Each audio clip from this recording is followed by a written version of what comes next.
Victoria Ashford stood at the floor-to-ceiling windows of her penthouse, 40 floors above Seattle's glittering Christmas Eve streets. The city sprawled below in a constellation of holiday lights, each pinpoint representing families gathering lovers, embracing children, squealing over wrapped packages. She pressed her palm against the cold glass and felt nothing but the temperature differential. Her other hand held a prescription bottle, Ambien. 60 pills rattled inside the amber plastic, a sound she couldn't hear, but felt through her fingertips. The vibration traveled up her arm like a question she'd been asking herself for 3 years. 32 years old. Chief Executive Officer of Ashford Properties, the third largest commercial real estate firm in the Pacific Northwest. Net worth $52 million, though the exact figure shifted daily with market fluctuations she monitored obsessively. Forbes had profiled her last spring youngest female CEO in Seattle's real estate sector. They'd written, as if her age and gender mattered more than the 14 properties she'd acquired in 18 months. The profile photographer had asked her to smile. She'd complied the way she complied with all business requirements.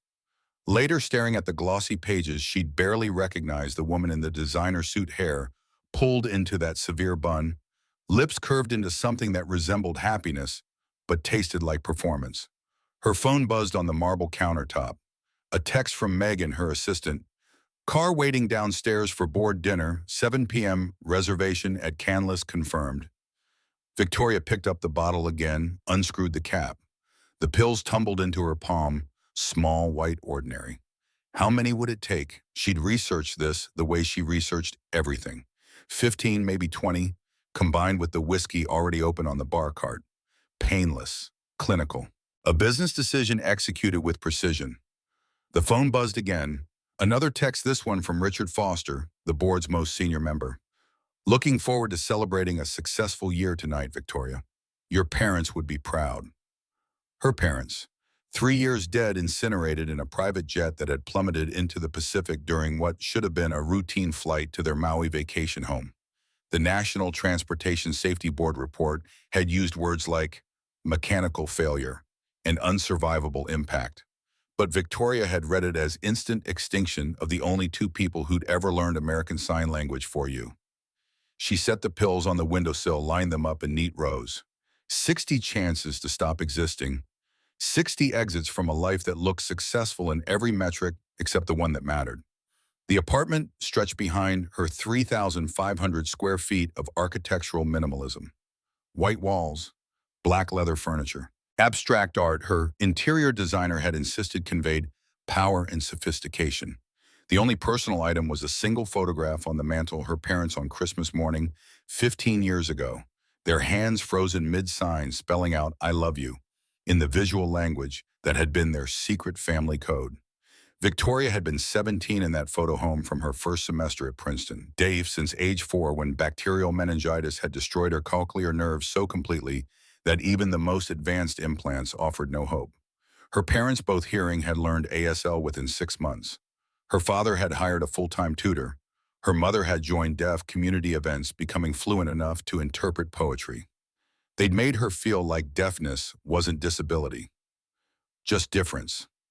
Then they died and she'd learned the truth: difference without someone who bridges it becomes isolation. Absolute, suffocating. She'd built Ashford Properties into an empire as a monument to them. Every acquisition, every negotiation, every hostile takeover had been a prayer offered to ghosts. See, she wanted to tell them, your deaf daughter isn't helpless, isn't broken, isn't less. But they couldn't see, and the empire felt like a mausoleum. Victoria scooped the pills back into the bottle, dropped it into her Hermes handbag. Not tonight, she decided. Tonight she'd go to dinner, smile at the board members who barely concealed their belief that a deaf woman had no business running a company, and return home to this expensive silence. Tomorrow maybe, or the day after. The pills could wait. They were patient. She changed into her evening wear, black Armani suit, pearl earrings she wore for symmetry rather than adornment, heels that added 3 inches to her 5'7" frame. The mirror showed her a woman in control, poised, untouchable, empty. The phone buzzed one final time. She ignored it, grabbed her coat, and headed for the elevator. As the doors closed, her reflection multiplied in the mirrored walls, 7 Victorias, all alone, descending into a night that promised nothing except more of the same. 6 hours earlier, across Seattle in the industrial Georgetown neighborhood, Garrett Sullivan's world operated on an entirely different frequency. His workshop smelled like cedar and sweat, the good, honest odors of physical labor. Sawdust covered the concrete floor and drifts golden in the weak winter sunlight, filtering through high windows.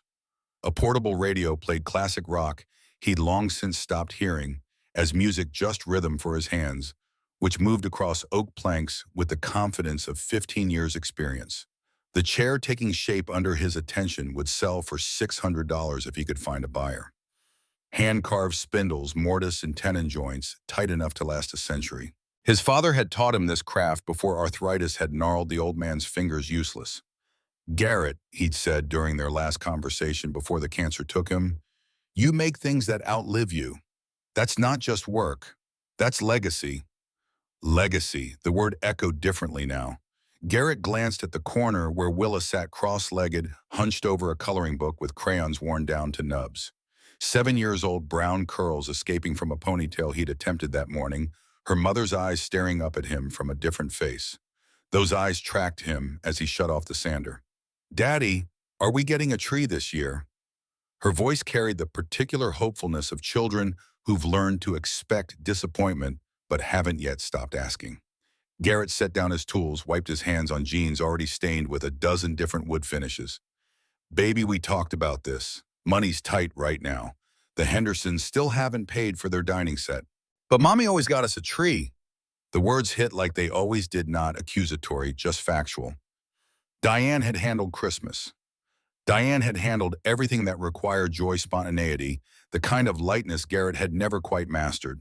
3 years gone, and Willa still measured life in before and after terms, as if her mother's death had split time itself. Garrett crossed the workshop, knelt to his daughter's level. His knees popped, 38 years old and already feeling 50. He signed as he spoke, the muscle memory of ASL returning like an old friend. "I know, sweetheart, but Mom's not here anymore. It's just us now. And we're doing okay, right?" Willa's small hands moved in reply. Her signing still clumsy, but earnest. "I miss her." "Me too, baby. Every single day." He pulled her into a hug, breathed in the strawberry shampoo he'd bought on sale at Safeway. 3 years since Diane's diagnosis. 2.5 since the ALS had stolen her voice, forcing them into sign language as her only communication. 2 years, 3 months since she died in their bedroom, Garrett holding her hand while Willa slept in the next room, mercifully unaware that her mother was slipping away with each labored breath. The workshop phone rang, an actual landline, because cell service was spotty in the metal building. Garrett released Willa, stood, grabbed the receiver. "Sullivan Woodcraft." The voice on the other end belonged to Monica Chen from Premier Furniture Connections, a placement service that matched craftsmen with high-end clients. "Mr. Sullivan, I have an emergency job. VIP client needs a table repaired today. Imported Italian walnut, very expensive. Can you do it?" Garrett checked his watch. 2:15 on Christmas Eve. Mrs. Clara from next door could watch Willa for a few hours if he begged. "What's the pay?" $600 cash if you finish by end of day." 600. That was rent. That was groceries for 3 weeks. That was maybe a small tree from the lot on Pacific Avenue. Address, Scala Building downtown. Penthouse unit. Client name is Victoria Ashford. Garrett jotted it down, promised he'd be there by 2:30, hung up and looked at Willa, who'd stopped coloring to watch him. "I've got a job, honey. Mrs. Clara will watch you for a bit." "What kind of job?" "The kind that might get us that tree after all." Willa's face transformed, hope replacing resignation. Garrett felt the familiar weight of parental responsibility, that tightrope walk between managing expectations and preserving whatever childhood magic survived in a home haunted by loss. 20 minutes later, toolbag loaded in his battered Toyota pickup, Garrett merged onto I-5 northbound. Seattle traffic crawled even on holidays, giving him too much time to think. He'd Googled the Escala building at a red light, luxury high-rise penthouse units starting at $4 million. The kind of place where his calloused hands and paint-stained jeans would mark him instantly as hired help rather than resident. But $600 didn't care about class distinctions. $600 was salvation dressed as furniture repair. The Escala's lobby gleamed with marble and understated wealth. A doorman in an actual uniform raised eyebrows at Garrett's appearance. but checked his ID against a list and directed him to the private elevator serving the penthouse. The elevator ride took 45 seconds. Garrett counted, watching the floor numbers climb, wondering what kind of person lived at the top of the world. Old money, probably. Tech wealth. Someone for whom $600 was a rounding error. The elevator opened directly into the penthouse. A young woman in business, casual assistant Garrett, guest greeted him with professional courtesy that didn't quite mask her assessment of his blue-collar credentials. "Mr. Sullivan, I'm Megan. Ms. Ashford is in her office. The table is this way." She led him through rooms that belonged in architecture magazines. Floor-to-ceiling windows framed Elliott Bay like a living photograph. Furniture that probably cost more than his truck sat in arrangements too perfect for actual living. Everything screamed wealth, but the particular kind of wealth that felt like armor. The damaged table stood in the dining area, a massive slab of Italian walnut, with a corner chipped badly enough that Garrett winced. Beautiful piece. The damage was fresh, probably from careless movers. Fixable, but it would take precision. "Ms. Ashford will be with you shortly. She's finishing a call." Megan disappeared, leaving Garrett alone with the table and the view. He ran his hand over the wood, feeling the grain, already planning the repair. His fingers had learned to read wood the way some people read faces. Every knot and swirl told a story about seasons and soil and time. Footsteps announced someone's approach. Garrett turned and found himself facing a woman who contradicted every expectation the penthouse had created. Victoria Ashford was young, early 30s maybe, blonde hair pulled back severely enough to hurt, wearing a suit that probably cost what he made in a month. But it was her eyes that stopped him, blue, intelligent, and carrying a particular kind of exhaustion he recognized from his own mirror. She stood with arms crossed, posture defensive, and for a long moment simply looked at him. Then she pulled out her phone, typed something, and a mechanical voice emerged from the device. "You're the carpenter, text-to-speech," which meant Garrett kept his expression neutral. Spoke clearly while facing her. "Yes, ma'am. Garrett Sullivan, I'm here about the table." She'd been reading his lips. He could tell by the way her eyes focused on his mouth the slight delay before she typed another response. "Can you fix it?" He examined the damage again, already knowing the answer but wanting to be accurate. "Yes, but it'll take 3 to 4 hours. This is expensive wood. I can repair the structure, but it won't look factory new. There'll be a visible seam." Her fingers flew across the phone screen. "I'm paying you $600 to do your best not to explain why it won't be perfect." The mechanical voice delivered the words without inflection, but Garrett heard the subtext. He'd dealt with wealthy clients before, people who mistook hired help for servants, who confused economic transaction with ownership. "Understood, ma'am." "Ms. Ashford." "Not ma'am, I'm not elderly." "Understood, Ms. Ashford." She nodded curtly, moved to a nearby desk where a laptop waited. Garrett unpacked his tools, acutely aware of being watched. He'd worked in plenty of homes where clients hovered, but something about Victoria's observation felt different. Not supervisory, more like she was studying him, trying to solve an equation. He lost himself in the work. Sanding, cutting a matching piece from the sample board he always carried, mixing wood filler to precisely match the walnut's grain. His hands moved with practiced efficiency while his mind wandered. This woman, living alone in this palace, working on Christmas Eve, unable to hear the city singing carols 40 floors below. The apartment felt like a museum, beautiful and utterly lifeless. No photos except one, no clutter, no evidence that anyone actually lived here. Loneliness had a particular texture, Garrett had learned. After Diane died, his house had felt the same way, pristine, because there was no one to make messes quiet, because silence was easier than the effort of conversation. He'd emerged from that fog only because Willa needed him functional. But he recognized the signs in Victoria's penthouse. This was a monument to absence. An hour into the repair, he glanced up and caught Victoria wiping her eyes, quickly turning away. She'd been crying. Silently, because of course she wouldn't make sounds she couldn't hear. The impulse to say something rose in him, the same instinct that made him check on Willow during nightmares. But Victoria wasn't his daughter, wasn't his responsibility. She was a client. A wealthy, probably difficult client who wanted her table fixed, not her life evaluated by the help. Still, the image of her wiping away tears stuck in his mind like a splinter.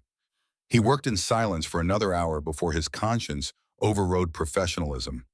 "Ms. Ashford, You okay?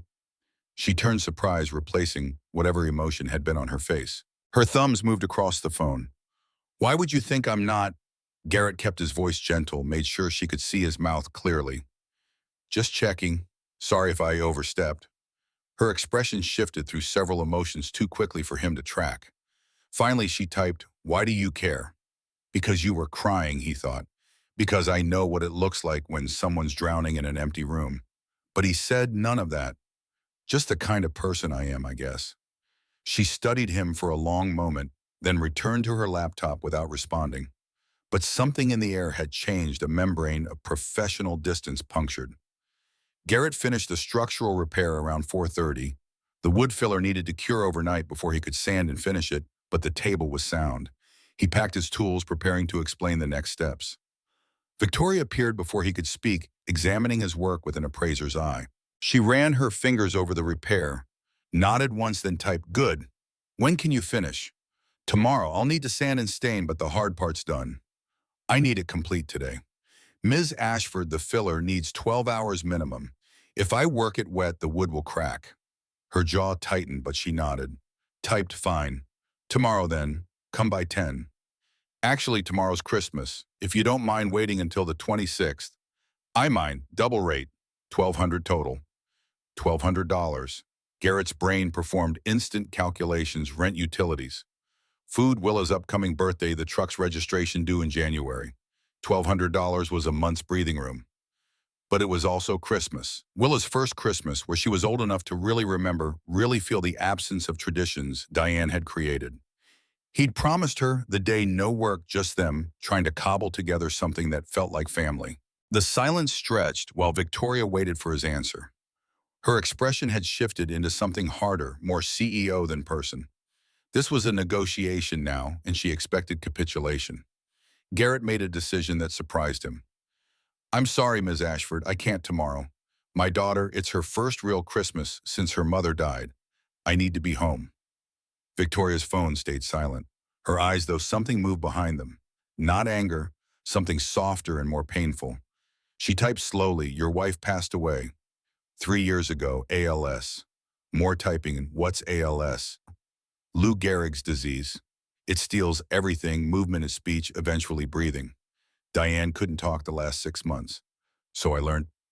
He stopped himself, but too late. Victoria's expression had gone from polite interest to intense focus. Her hands moved. "Learned what?" Garrett hesitated, then made another decision, this one instinctive. He raised his hands and signed, "I learned American Sign Language so my wife wouldn't have to die alone in silence." The effect was instantaneous and profound. Victoria's eyes went wide, her mouth actually dropping open. Her hands came up automatically, signing back, "You know ASL, enough to communicate. I'm not fluent, but—" She cut him off, signing rapidly. "When did you learn? How long? Why?" Her voice, unused, unpracticed, emerged alongside the signs, the words slurred but passionate. No one has signed to me in 3 years, not since my parents died. Everyone else uses interpreters or phones or—" The sentence broke off. Tears ran down her face openly, now no attempt to hide them. Garrett stood, frozen toolbag in hand, watching this woman, this wealthy, powerful, untouchable woman, crack open like wood under too much pressure. He signed carefully. "I learned 5 years ago when Diane was diagnosed. Kept practicing after she died because it felt like keeping her alive. I teach basic classes at the community center sometimes." Victoria's hands shook as she signed in. "My parents died in a plane crash 3 years ago. They were the only hearing people who ever really learned ASL for me. Everyone else just, they accommodate, but they don't connect." Her voice broke on the last word. Garrett understood then what he was seeing, not a CEO having a breakdown, but a deaf woman encountering her own language unexpectedly in a place where she'd grown accustomed to being voiceless. He signed, "I'm sorry about your parents. I'm sorry about your wife." They stood there, two strangers bound by grief and a shared vocabulary of silent hands. Garrett felt something shift in his chest, a recognition he couldn't quite name. This woman wasn't what she'd seemed. The armor was real, but underneath, Victoria seemed to catch herself. Her expression closed down, hands dropping. She grabbed her phone, typed, "Thank you for the repair. 600 as agreed." The professional distance slammed back into place so fast Garrett felt whiplashed. He watched her retreat into that CEO shell signing, replaced by mechanical text-to-speech. Cash or transfer? The robotic voice asked. Cash is fine. She disappeared into another room, returned with an envelope. Their fingers brushed as she handed it over, and Garrett could have sworn she flinched. You can see yourself out. Dismissed. He recognized the tactic. People use it on him all the time. That subtle assertion of class hierarchy. You're the help. You did your job. Now disappear. But something made him resist. Ms. Ashford, if you ever want to talk, just to talk in ASL, no business, I'm in the phone book. Sullivan Woodcraft. Her expression flickered, but she didn't sign, didn't type. Just stood there holding her phone like a shield. Garrett left. The elevator descent felt longer than the ascent. He stood alone in the mirror, watching himself fragment into multiple reflections, and wondered what the hell had just happened. He'd gone to fix a table. He'd found what a kindred spirit, a woman whose loneliness matched his own, or just a client having a bad day, embarrassed by emotional vulnerability she'd never intended to show. By the time he reached street level, Garrett had convinced himself it meant nothing. Rich people had rich people problems. He had $600 and a daughter to get home to. That was reality. The rest was just the weird intimacy of strangers who'd accidentally revealed too much. Seattle had descended into early winter darkness, the streets transformed by Christmas lights into something magical and slightly desperate. Garrett drove south toward Georgetown, his mind replaying Victoria's tears, her signs, the ache in her voice when she'd said no one. He understood that ache. After Diane died, well-meaning friends had visited for weeks, then months, then not at all. People were uncomfortable with grief that lasted beyond social acceptability. They wanted you fixed, moved on safely past the messy parts. So you learned to grieve alone, to build walls, to pretend competence until the performance became indistinguishable from truth. Victoria Ashford's penthouse was just a more expensive version of the same cage. Mrs. Clara met him at the door to his rental house, a sagging bungalow that smelled perpetually of mildew but cost less than $1,000 a month. Willa launched herself at him, nearly knocking him over. Did you get the money? Can we get a tree? Garrett caught her, swung her up, despite his aching back. We got the money, baby. Tree tomorrow, I promise. Later, after Mrs. Clara had left and Willa was theoretically asleep, Garrett sat in his workshop at the house's rear. He should have been working on the chair. Time was money always. But his hands kept drifting to his phone. He Googled Victoria Ashford and felt his stomach drop as the results loaded. Chief Executive Officer, Ashford Properties. Net worth estimated at $52 million. Forbes profile, Business Journal awards. Society page photos showing her at galas, charity events, always alone or flanked by obvious business associates. Never smiling, never relaxed. 32 years old and running a commercial real estate empire. Deaf since childhood. Parents deceased 3 years ago in that plane crash he vaguely remembered from the news. Local business magnates killed in mechanical failure over the Pacific. She'd inherited everything, built on it, became more successful than her parents had been, and apparently spent Christmas Eve alone in a tower crying while some carpenter fixed her table. Garrett closed the browser. This wasn't his concern. He had his own life, his own struggles. Victoria Ashford belonged to a world so far removed from his that they might as well inhabit different planets. But his hands remembered signing with her. The way her face had transformed when he'd used ASL, like someone finding water in a desert. The particular quality of her loneliness, which matched his own note for note. He should forget about it, about her, file it under weird rich people, and move on. Instead, he found himself thinking about tomorrow, Christmas Day, which he'd told her he couldn't work. What would she do? Sit in that museum penthouse alone? Order catered food that tasted like money and nothing else? Stop it, he told himself. Not your problem, not your life. But the image wouldn't leave him. Victoria Ashford signing no one with tears on her face. 6:15 Christmas Eve found Victoria exactly where she'd promised herself she wouldn't be. Café Knoll, a tourist trap coffee shop in Pike Place Market that stayed open on holidays for exactly the kind of lonely souls who couldn't bear to be home. She'd canceled the board dinner with a terse email about food poisoning. Megan had probably seen through the lie, but knew better than to push. Victoria had changed from the suit into jeans and a cashmere sweater, her version of casual, which still cost more than most people's monthly rent. The cafe bustled with Christmas Eve energy. Families claimed the large tables, children sticky with hot chocolate and too much sugar. Couples nestled in corners, hands intertwined, radiating the particular smugness of people who'd found their person and wanted the world to notice. Friend groups sprawled across pushed-together chairs, laughing at jokes Victoria couldn't hear, but could see in the way their bodies shook mouths wide. She chose the corner table farthest from the noise, a tactical position that offered sightlines to the entire room while minimizing the chance of unwanted interaction. Ordered chamomile tea from a waitress who spoke too fast for lip reading, forcing Victoria to point at the menu. Like a tourist. The tea arrived lukewarm. Victoria wrapped her hands around the cup anyway, grateful for something to hold. This cafe had been her parents' favorite. They'd brought her here every Christmas Eve since she was 8, a tradition that outlasted childhood and became ritual. Her father would order gingerbread cookies. Her mother would get peppermint cocoa.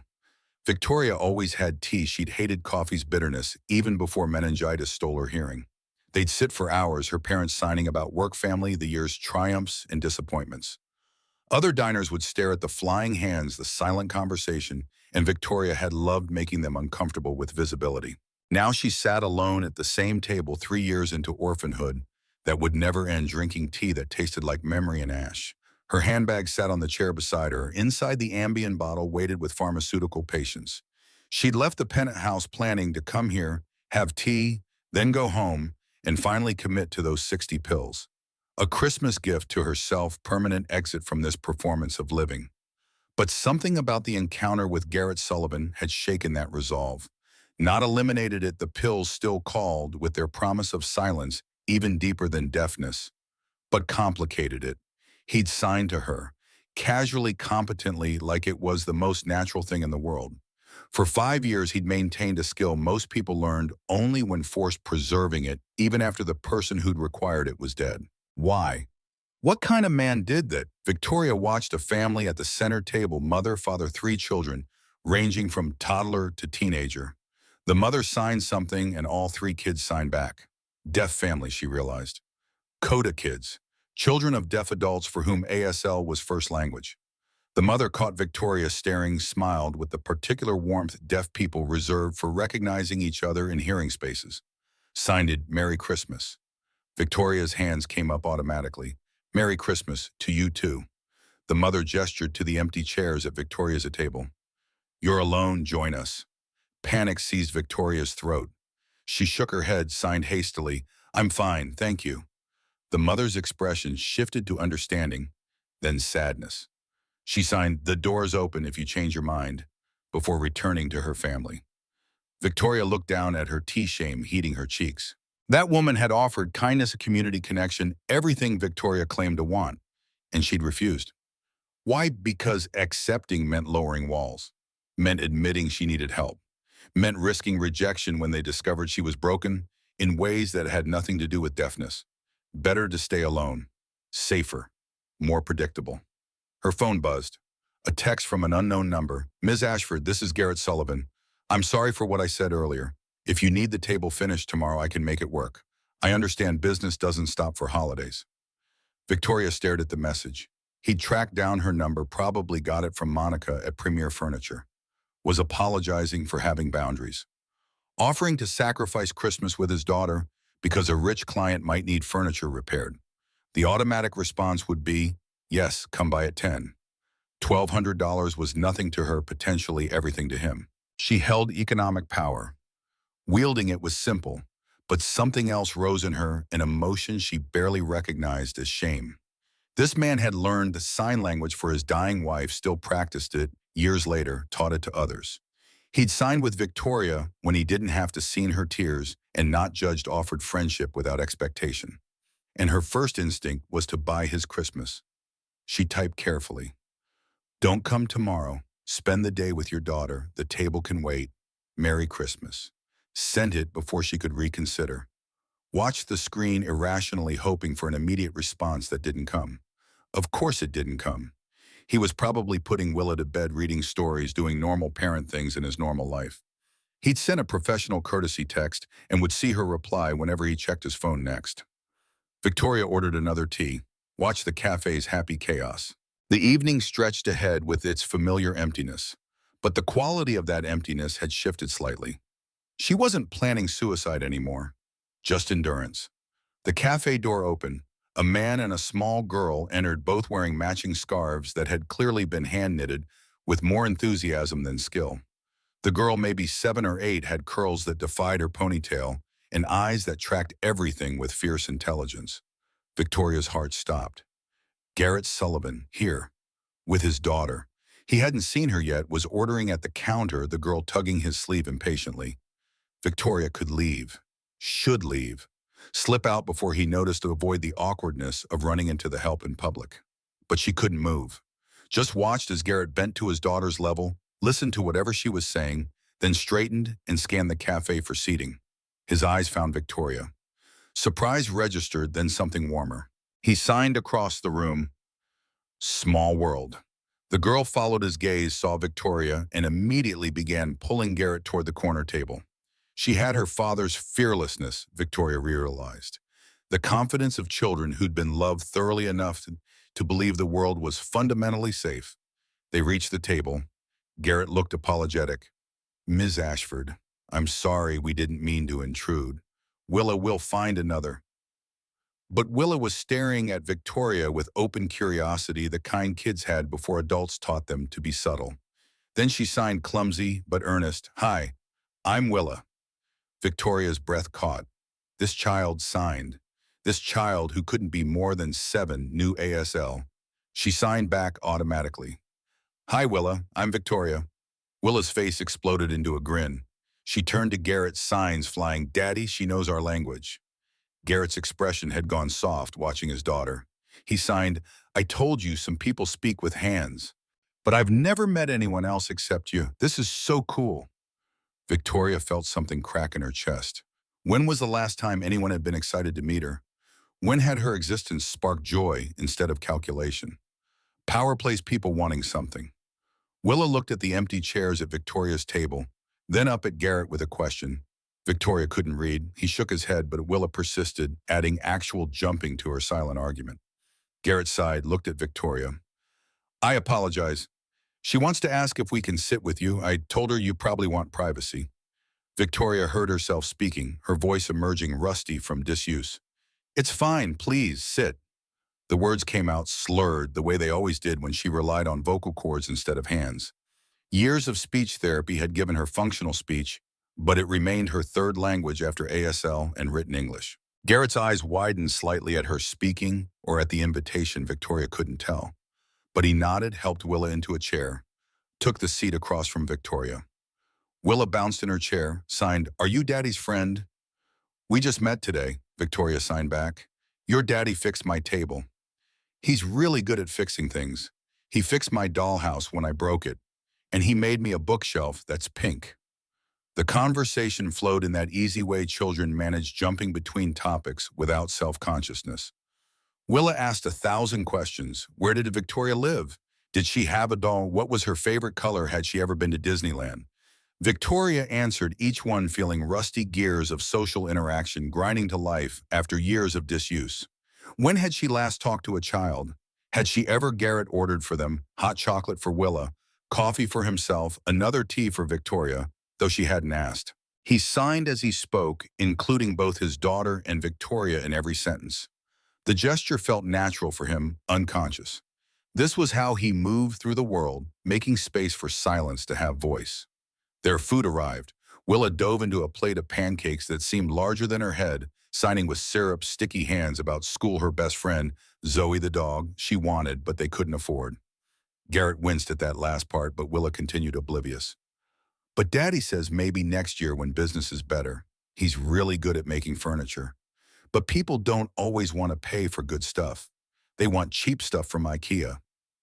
"Willa," Garrett signed, gentle reprimand clear. "What? It's true, you said so." Victoria found herself smiling. Actually smiling, not the corporate mask she'd perfected, but genuine amusement at this tiny force of nature who knew no filter. She signed to Garrett, "She's wonderful." His expression softened further. She's my whole world. Something in the way he signed it, the tenderness, the absolute certainty, made Victoria's chest ache. What must it feel like to love and be loved that completely? To have your whole world embodied in one small person who trusted you to make everything okay. Willa, oblivious to the adult moment, asked Victoria, "Do you have kids?" "No." "Are you married?" "Willa." Garrett's hands cut through the air with parental mortification. But Victoria sighed, "No. I live alone." Willa's face scrunched in thought. That sounds lonely. Out of the mouths of babes. Victoria felt tears threatening and pushed them back. Sometimes it is. You should get a dog. Dogs make everything better, right, Daddy? Garrett signed, "That's the theory you keep pushing, Chess." They finished eating. Willa chattered on, oblivious to the strange energy at the table, or perhaps perfectly attuned to it. In that way, children sometimes were filling silences with innocent noise until adults remembered how to connect. Victoria excused herself to use the restroom. Inside the small space, she gripped the sink and stared at her reflection. Her eyes were red-rimmed, mascara slightly smudged. She looked like someone who'd been crying, which she supposed she had been internally, if not externally. She thought about the Ambien bottle in her bag. Tonight had changed something. Not fixed anything. She was still broken, still alone, still fundamentally separate from the world's warmth. But the pull toward oblivion had loosened its grip, replaced by curiosity about what might happen next. When she returned to the table, Willa had fallen asleep in her chair, head pillowed on her arms. Garrett was signing slowly. "I should get her home. I'm sorry if we disrupted your evening." "Oh," Victoria signed, "You didn't. I was alone. This was better. We're usually better at Christmas than this. Last year was worse. This year I thought—" He stopped, hands frozen mid-sign. Victoria waited. Garrett continued, "I thought maybe we were getting better at being without Diane. But holidays are hard. All the traditions we built, they're like ghosts now." "I understand. My parents and I came here every Christmas Eve. Tonight's the first time I've been back since they died." Their eyes met, two people broken in similar ways, recognizing each other across the table.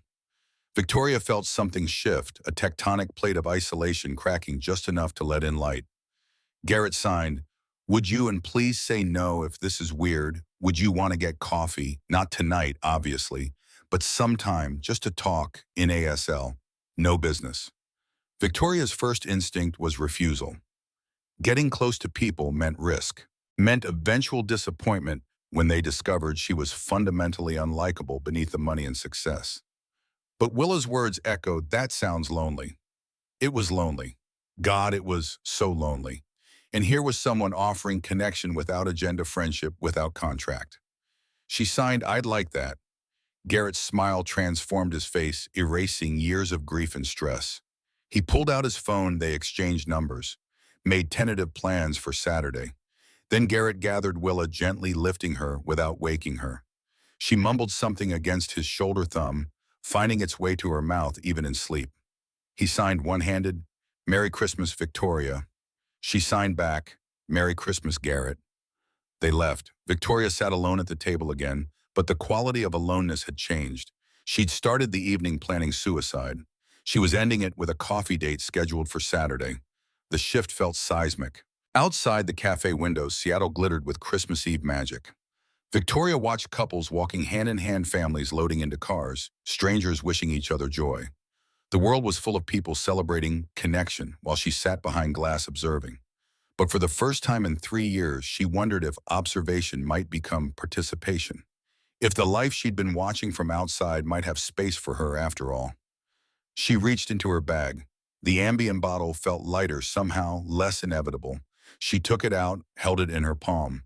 60 pills, 60 exits, 60 ways to stop the loneliness permanently.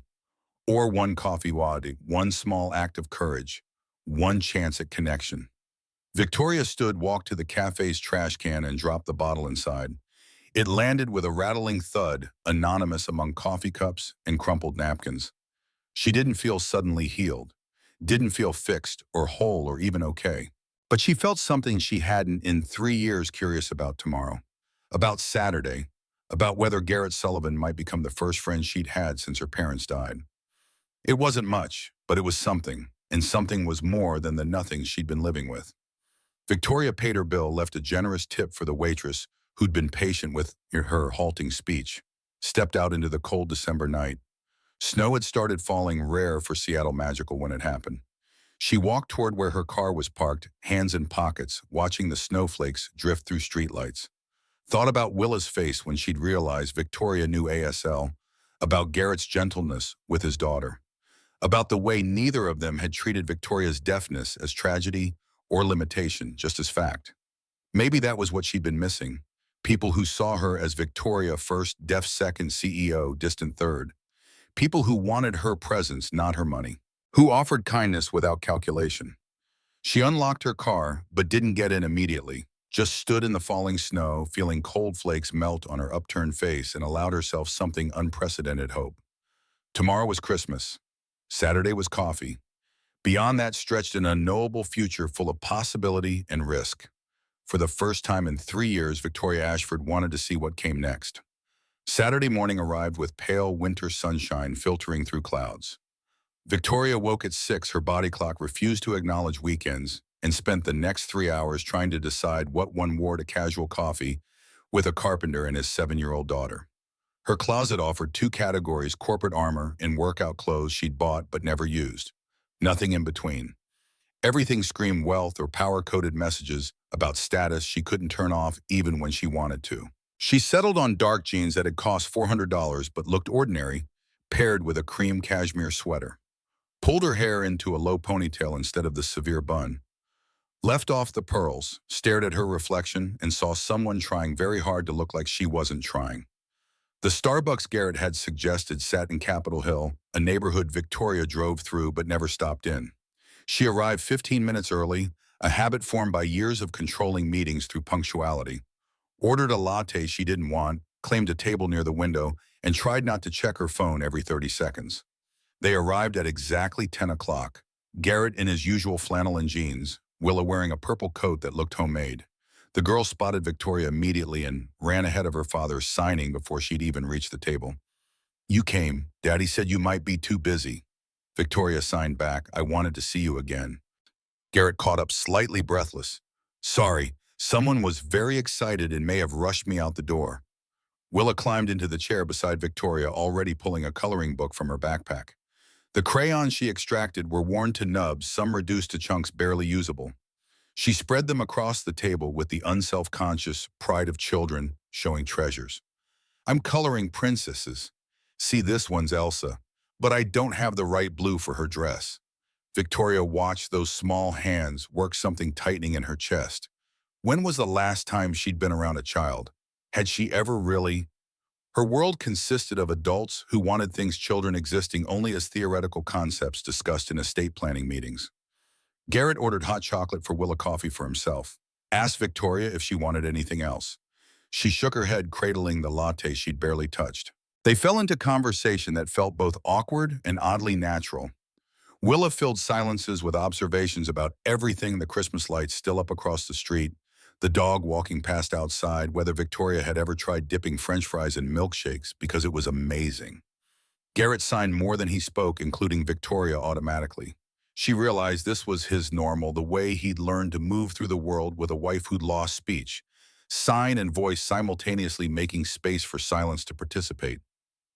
"How was Christmas?" Victoria signed. Garrett's expression flickered. "Complicated. We got a tree, small one, from the discount lot. Made cookies." Willa opened presents.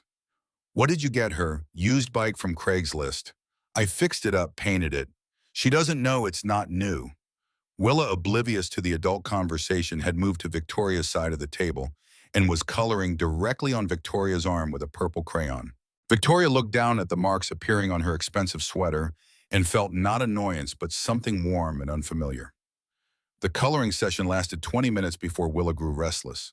She wandered to the window, pressing her nose against the glass. Victoria watched Garrett watch his daughter, the particular alertness of single parents who'd learned to track their children's moods like weather patterns. "She's struggling," he signed. "Diane loved Christmas. Every tradition we have is a ghost of what she created." "How long were you married?" 8 years. Met in college. She was art major. I was doing vocational carpentry. Her parents hated me, thought she was marrying down. His hands moved with controlled precision, but Victoria caught the old pain underneath. They weren't wrong. I was a kid from Tacoma whose dad fixed furniture. She was from Mercer Island money, but she didn't care about that. Did you? Garrett's eyes met hers every single day. Wondered when she'd wake up and realize she could do better. Victoria understood that fear intimately. She signed, "My parents didn't care that I was deaf." Made me feel like it didn't matter. Then they died and I realized it mattered to everyone else. They sat with that shared recognition, two people whose primary relationships had been with those who'd seen past their fundamental difference. Without that vision, the world became hostile territory. Willa returned to the table and announced she was bored. Garrett checked his watch. They'd been there 90 minutes. Time to go. But Victoria felt panic at the thought of returning to her empty penthouse. "There's an art supply store 2 blocks over," she signed quickly. "I saw it on the way here. Would Willa like new crayons?" Garrett's expression shifted, wariness replacing ease. "Victoria, you don't need to." "I want to. Please." The store was a riot of color that made Willa gasp audibly. She wandered aisles filled with markers, paint, sketch pads, her eyes wide with the particular hunger of children who understood scarcity. Victoria followed her, watched her touch things gently, reverently, before moving on. No grabbing, no demands, the behavior of a child who'd learned not to ask for what she couldn't have. When Willa found the professional colored pencil set, 72 colors in a wooden case, she stopped and stared. Her fingers traced the box but didn't open it. Victoria checked the price tag, $150. She picked it up, carried it to the register. Garrett materialized beside her. "Victoria, no, that's too expensive. It's a gift for Willa. It's $150. "I know what it has." His jaw tightened. "We can't accept that." Victoria turned to face him fully. "Why not?" "Because," Garrett's hands moved sharply, frustration bleeding through. "Because it's too much. Because I can't reciprocate. Because my daughter will think everyone can just buy whatever they want." "I'm not everyone. I'm your friend, and friends give gifts. Not gifts that cost more than I make in a day." The words hung between them, bright and terrible. Victoria saw the gulf opening, not just economic difference, but the meaning assigned to it. She was offering generosity. He was experiencing humiliation. She set the pencils on the counter, paid before Garrett could protest further. The cashier wrapped them in cheerful paper, handed the package to Victoria. Outside, Willa waited on a bench, swinging her legs. Victoria gave her the package. The girl's eyes went huge when she opened it. "For me? Really, truly, for me?" Victoria nodded. Willa threw herself at Victoria's legs, squeezing tight. Over the child's head, Victoria saw Garrett's expression, gratitude and resentment fighting for dominance. The walk back to the parking lot felt strained. Garrett's silence had weight pressing against Victoria's attempts at casual conversation. When they reached her car, a Tesla Model S, she suddenly wished she'd left it home. He finally signed.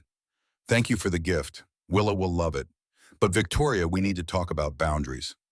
"What boundaries?" "About what's appropriate between friends with very different financial situations."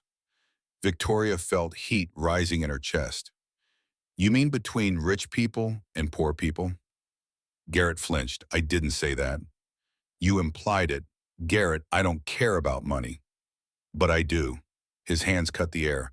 "I care that I can't give your daughter, if you had one, a gift worth 1/10 of what you just spent. I care that we're not equal in this friendship."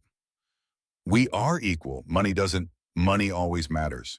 He signed it with finality. "You're just rich enough to pretend it doesn't." Victoria drove home with those words ringing in her head. Equality. As if human worth could be calculated in bank balances.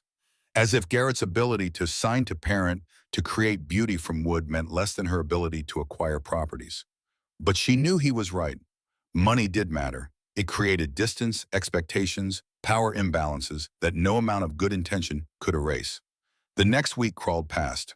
Victoria threw herself into work meetings, acquisitions, the never-ending demands of an empire that existed to grow larger. But her mind wandered during presentations, imagining what Garrett was doing. Whether Willa was using the colored pencils. Whether he regretted the friendship already. Wednesday evening, her phone buzzed. Text from Garrett. "Coffee was nice. Thank you for the gift. Willa hasn't stopped drawing. She stared at the message, analyzing it like a contract. Friendly but formal, grateful but distant, the kind of text you sent to acquaintances, not friends. She typed back, "I'm glad she likes them. Maybe we could get together again soon." The response took 12 minutes. "Sure, I'll check my schedule." Thursday, Victoria did something she'd never done, Googled someone she knew personally, typed Garrett Sullivan Seattle into her browser, and watched the minimal results populate. Sullivan Woodcraft had a basic website showcasing furniture photos. No prices listed, everything, contact for quote, the mark of craftsmen who couldn't compete with mass production on cost. A few Yelp reviews praising quality, but noting slow turnaround times. A Facebook page updated sporadically, mostly photos of completed work. Nothing about his personal life. No social media presence. No digital footprint beyond his business. She expanded the search, found a wedding announcement from 12 years ago in the Seattle Times, Diane Margaret Foster to Garrett James Sullivan. The photo showed them impossibly young, glowing with certainty that their story would have a happy ending. Then an obituary from 3 years prior. Diane Foster Sullivan, beloved wife and mother, lost her courageous battle with ALS. Services private. In lieu of flowers, donations to the ALS Association. Victoria read and reread that obituary, trying to imagine the man she'd met being shattered by that loss. Trying to picture him learning sign language as his wife's voice disappeared. Raising a daughter alone while grief hollowed him out. Friday afternoon, her phone rang. Garrett's name on the screen. She answered via text relay service. The operator would voice what she typed, type what Garrett said. "Victoria, it's Garrett. I'm sorry to call, but I wanted to ask, would you like to come to dinner? Nothing fancy, just us at my place. Tomorrow night." The operator's emotionless voice delivered the words, but Victoria imagined them in Garrett's cadence. She typed, "I'd love to. What can I bring?" "Just yourself, 6 o'clock. I'll text you the address." The address arrived minutes later. Victoria inputted into Google Maps a rental house in Georgetown, the kind of neighborhood where chain-link fences outnumbered picket ones. She'd driven through Georgetown exactly once on the way to a warehouse property acquisition, had noticed it the way rich people notice poverty, with abstract pity and immediate dismissal. Now she was going there for dinner. As a guest. A friend. Saturday, she made the same wardrobe mistake, overthinking changing 5 times, landing on jeans and a sweater that cost less than the colored pencils, but still more than Garrett probably spent on clothes in 6 months. The drive took 25 minutes from her downtown penthouse. Victoria watched the cityscape transform from sleek high-rises to industrial buildings to residential blocks where houses sagged with age and deferred maintenance. Garrett's street dead-ended at a train track. His house was a small bungalow with peeling paint and a porch that tilted slightly. Nothing like her penthouse.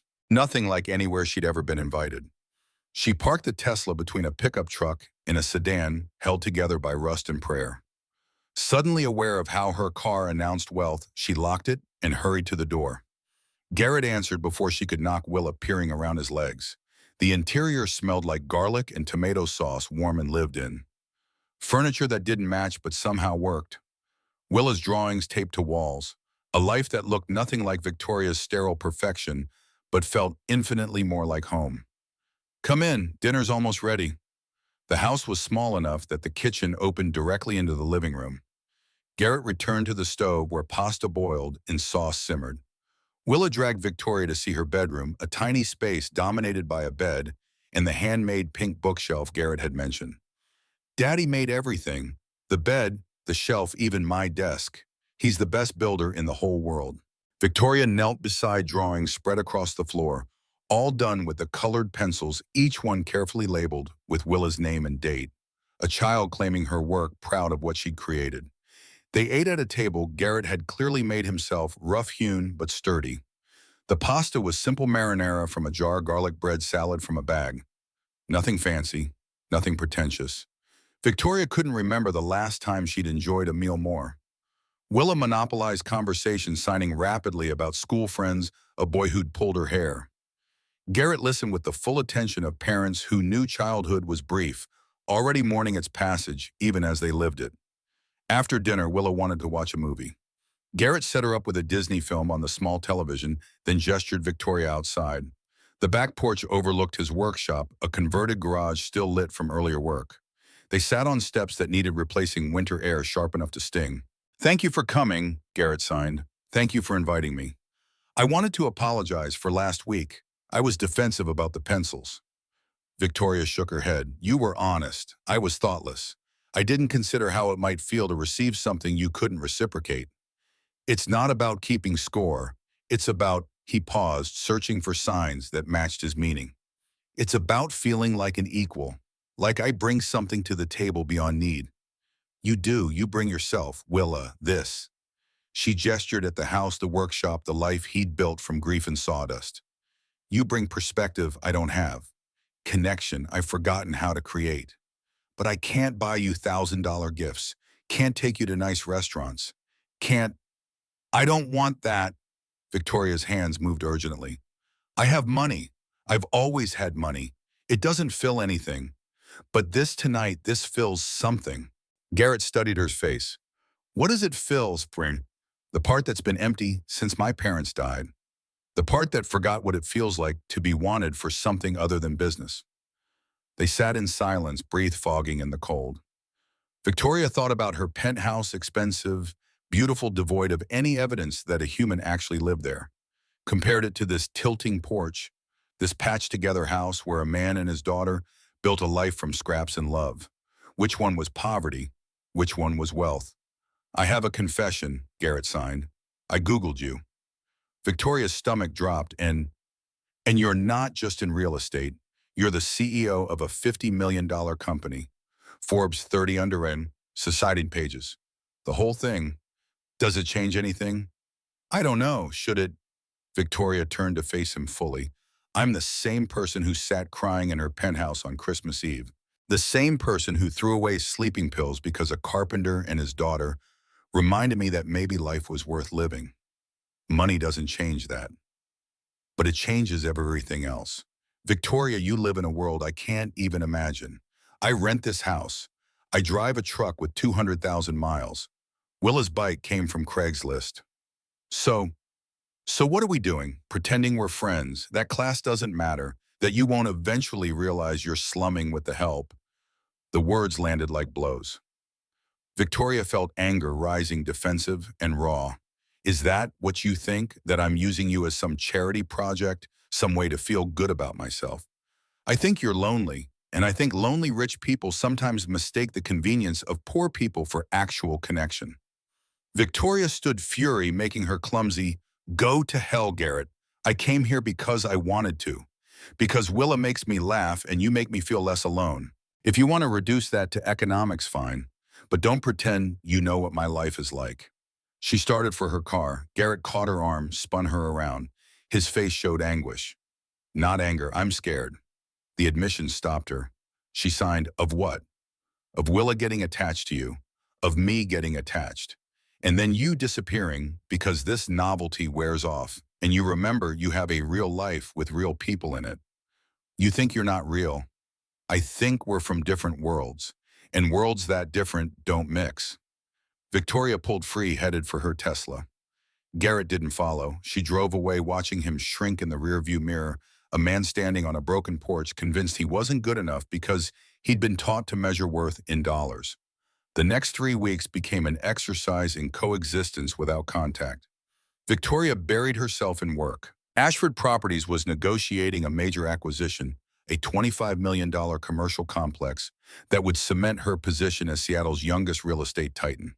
The deal consumed 16-hour days, meetings with lawyers, accountants, the sellers who kept changing terms, board members who questioned every decision, especially Thomas Bryant, who'd made his disapproval of Victoria's leadership increasingly vocal. "You're distracted," he said during a Friday strategy session. "Ever since the holidays, your focus has been elsewhere." "My focus is exactly where it needs to be, unless you'd like to explain how we've increased revenue 40% under my leadership." Bryant's smile was thin. "Revenue isn't everything. Stability matters. Consistency. The board is concerned you're spreading yourself too thin.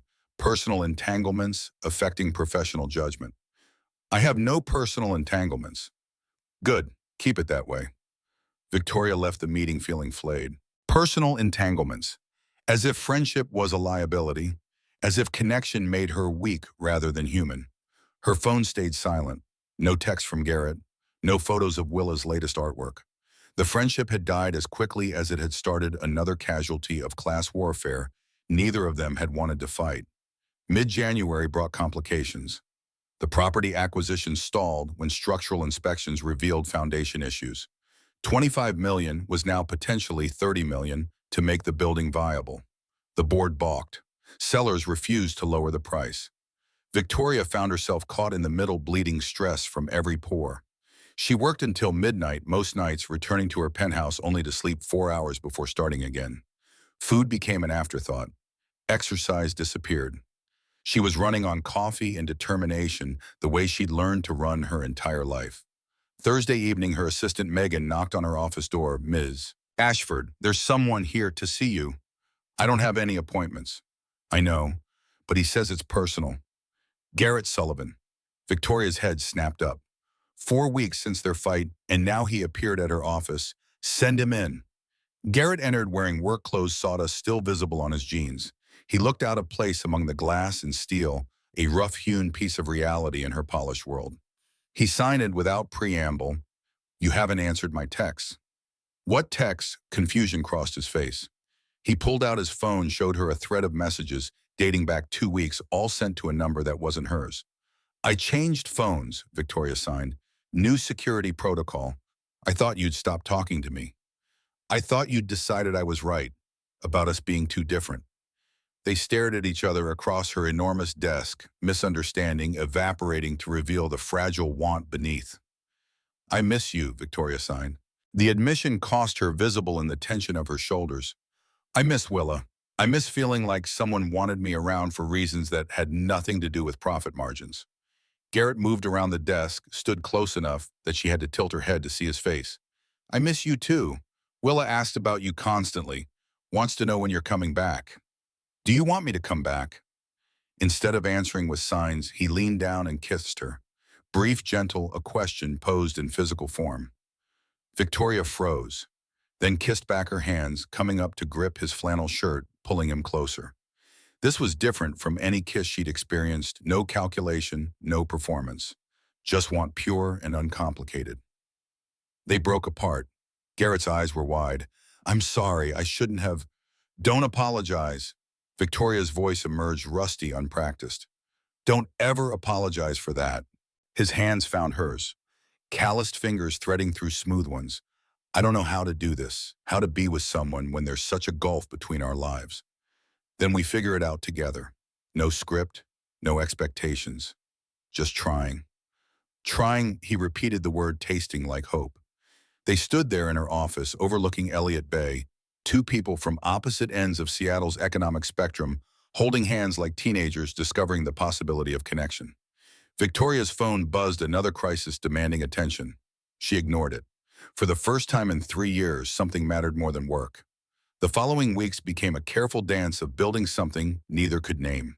Not quite dating, they had Willa to consider, and both carried too much baggage for romance's easy categories.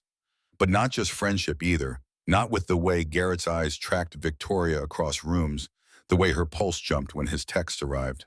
They established rhythms. Tuesday dinners at Garrett's house, where Victoria learned to cook badly while Willa provided commentary. Saturday mornings at Pike Place Market, Willa between them, holding both their hands. Occasional evenings when Willa stayed with Mrs. Clara and Garrett came to the penthouse, both of them awed by the strangeness of their togetherness. Victoria discovered she liked domestic chaos, liked stepping over Willa's scattered toys, liked the way Garrett's house smelled like wood and coffee, liked being needed for things that had nothing to do with her money. One evening, washing dishes side by side while Willa did homework at the kitchen table, Garrett signed, "I'm falling for you, and it terrifies me." Victoria's hands stilled in the soapy water. "Why terrifying?" "Because this can't work long term. You know it can't." "I don't know that." Victoria, look around. "This is my life. Small house, struggling business, single dad with limited time. You're a CEO worth 50 million. What happens when you realize what you're giving up for this?" "I'm not giving up anything. I'm gaining everything I've been missing." But doubt had crept into his expression, the old insecurity money had planted.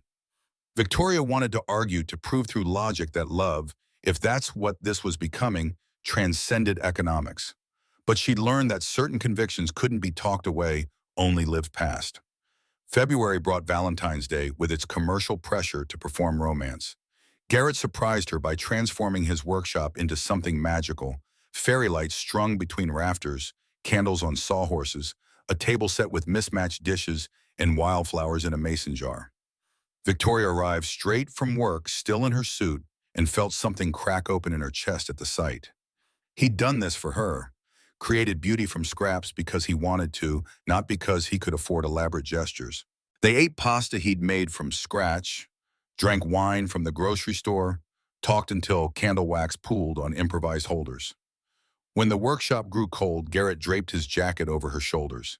It smelled like sawdust, and him and Victoria wanted to wrap herself in it forever. Later, alone in the house while Willa slept, Victoria produced her gift, a watch Patek Philippe $22,000 timepiece as art. She'd seen Garrett check his phone constantly for the time his wrist bare since some watch had broken, and he hadn't replaced it. His face when he opened the box cycled through shock, awe, and something darker. "Victoria, I can't accept this." "Why not?" "Because it costs $22,000. Because I brought you homemade pasta, and you brought me a watch worth more than my truck." "It's a gift. Gifts aren't transactions, but they create debt." His hands moved sharply, frustration bleeding through control. "I can never reciprocate this, never give you something equivalent. And every time I look at it, I'll remember that." Victoria felt heat rising. "So I'm supposed to pretend I'm not wealthy, buy you things from Target, so you feel better about yourself. I'm supposed to feel like an equal partner, not a charity case." "You're not. Then why haven't you told anyone about us?" The question landed like an ambush. Victoria's hands froze mid-sign. "What? Your friends, colleagues, anyone in your world? Have you mentioned that you're seeing someone?" The silence stretched answer enough. Garrett's expression hardened. "That's what I thought." "Garrett, it's complicated." "It's not complicated. You're ashamed of me." "That's not true."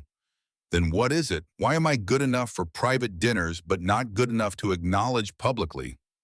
Victoria struggled for words that wouldn't sound like excuses. "Because people will judge, will think you're with me for money, will question my judgment." "So you agree with them?" "What? No. You think I'm not good enough." A carpenter from Georgetown who learned his trade from his father.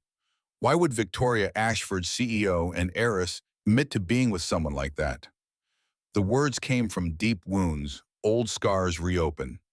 Victoria reached for him, but he stepped back, shaking his head. "I can't do this, can't pretend that your world and mine have any overlap. You'll always be wondering if I'm using you. I'll always be wondering when you'll wake up and realize you can do better." "Garrett, please. I need time to think about whether love is enough when everything else is impossible." He walked her to her car, distant now, the intimacy of dinner dissolved into formality. Victoria drove away, crying mascara, running chest aching with the particular pain of losing something before fully possessing it. The Tesla's navigation guided her automatically toward downtown, toward her penthouse, toward the life that had been waiting all along to reclaim her. She thought about Garrett's face when he'd seen the watch. Not gratitude, but humiliation, the gift transformed into evidence of inequality. Maybe he was right. Maybe their worlds were too far apart. Maybe loving someone across class lines was a fantasy rich people told themselves, while poor people lived the brutal reality of never measuring up. Victoria parked in her building's underground garage, rode the elevator to the 40th floor, entered her immaculate penthouse. Everything in place. Everything perfect. Everything exactly as it had been on Christmas Eve when she'd stood considering her options. She walked to the window, pressed her forehead against cold glass, and let herself grieve. Not just for Garrett, though that loss was immediate and sharp, but for the glimpse she'd had of a different life, one where worth wasn't measured in acquisitions and profit margins, where connection mattered more than control, where she could be Victoria instead of Ms. Ashford woman, instead of CEO human, instead of machine. Her phone buzzed. A text from Megan. "Board meeting moved to 8 a.m. tomorrow. Bryant pushing vote of no confidence. You need to prepare." Victoria closed her eyes. Of course. The acquisition had stalled, her attention had wavered, and sharks smelled blood. Brian had been waiting for weakness, any crack to exploit. She should spend tonight at preparing.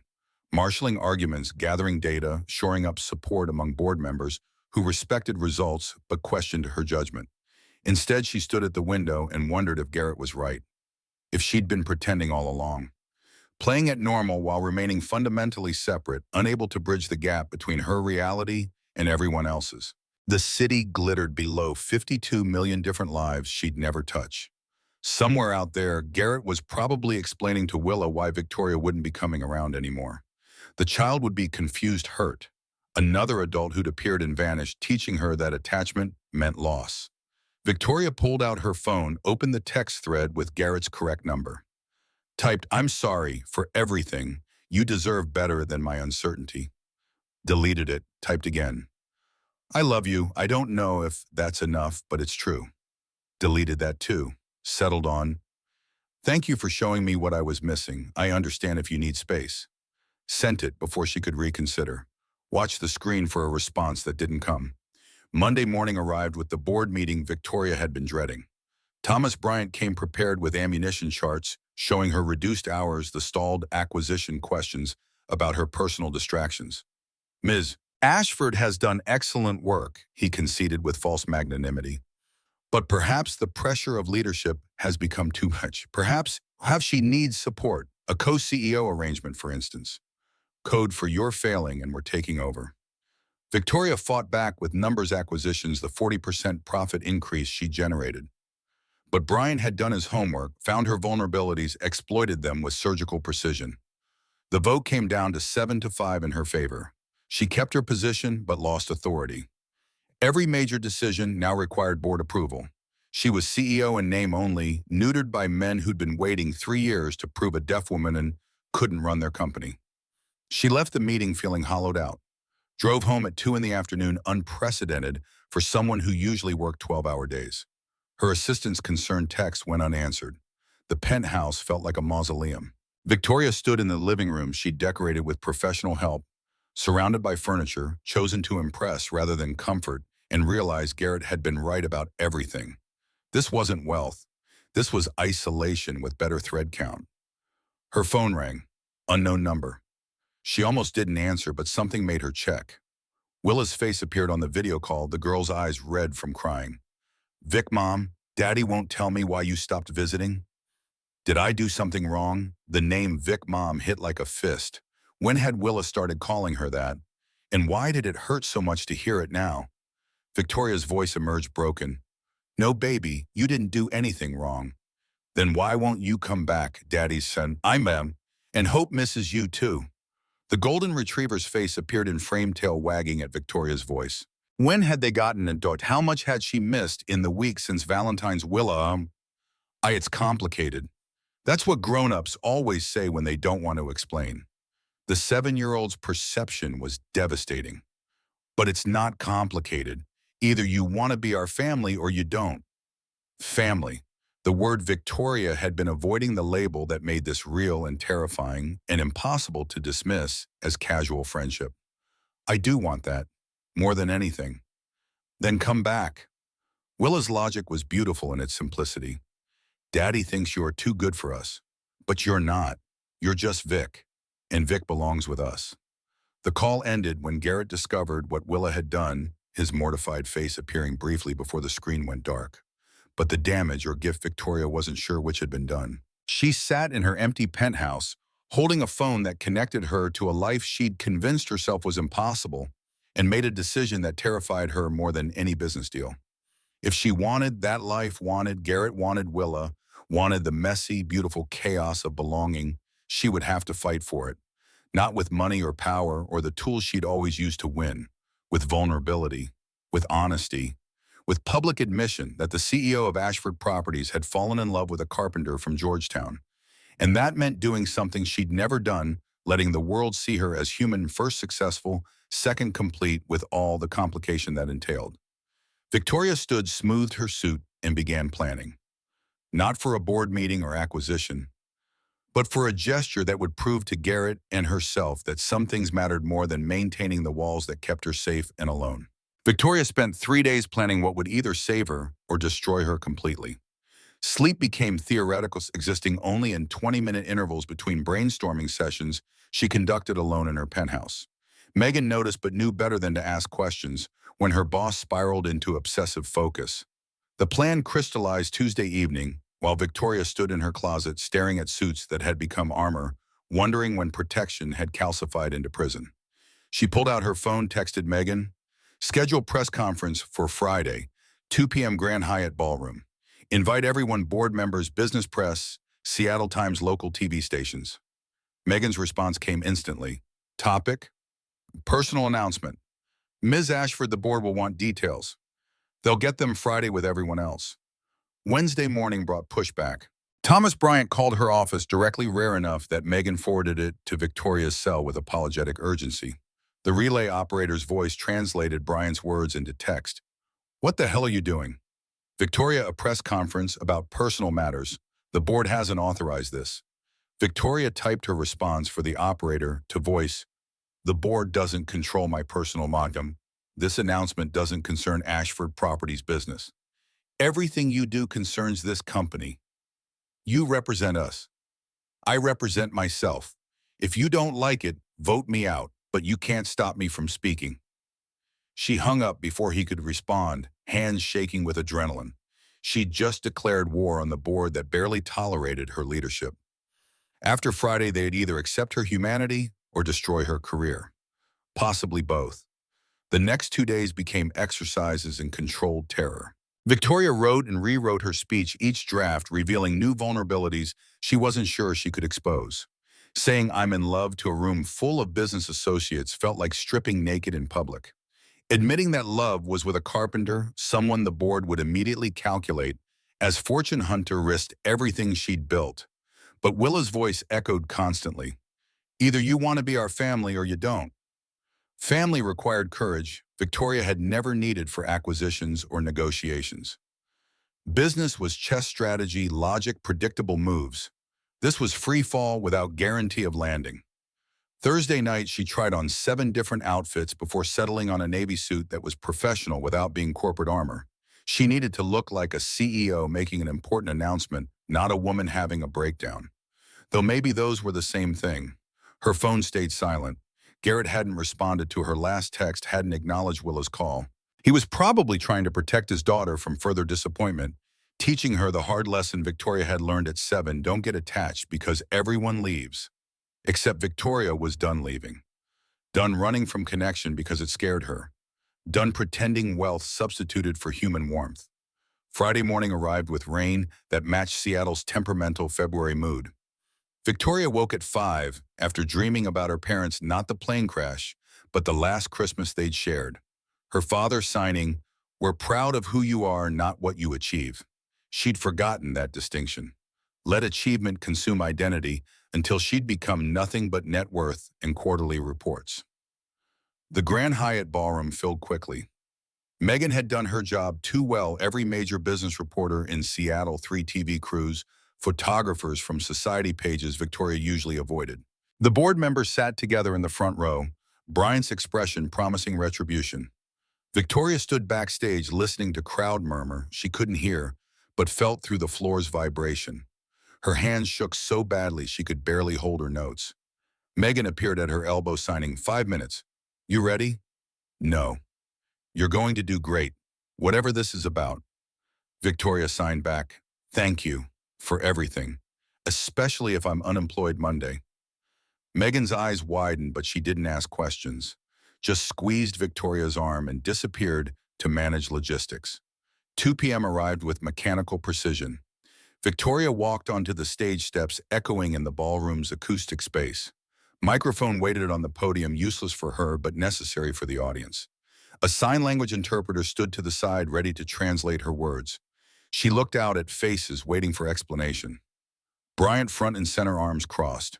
Business reporters with pens poised. Photographers adjusting lenses. All of them expecting corporate news, merger, acquisition stepping down. None of them prepared for what she was about to say.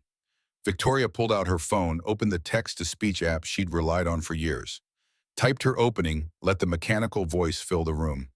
Thank you for coming. This announcement isn't about Ashford Properties, it's about me. Confusion rippled through the audience. Bryant leaned forward, clearly calculating damage control strategies. Victoria continued typing each word appearing on the screen behind her for clarity. My name is Victoria Ashford. I'm 32 years old. I've been CEO of my family's company for 3 years. I'm worth approximately $52 million. Pause. Let them absorb the confirmation of numbers they'd all estimated. And none of that defines who I am. She set down the phone, let her voice emerge, rough, unpracticed, the words slurring slightly but comprehensible. 3 months ago, I was suicidal. I had everything money could buy and nothing that mattered. Then I met someone who changed that. Victoria switched to sign language, now the interpreter voicing her hands. Garrett Sullivan is a carpenter. He makes furniture by hand in a workshop in Georgetown. He earns maybe $40,000 a year. He's a widower raising a 7-year-old daughter alone. She watched Bryant's face shift from confusion to dawning horror as he realized where this was going.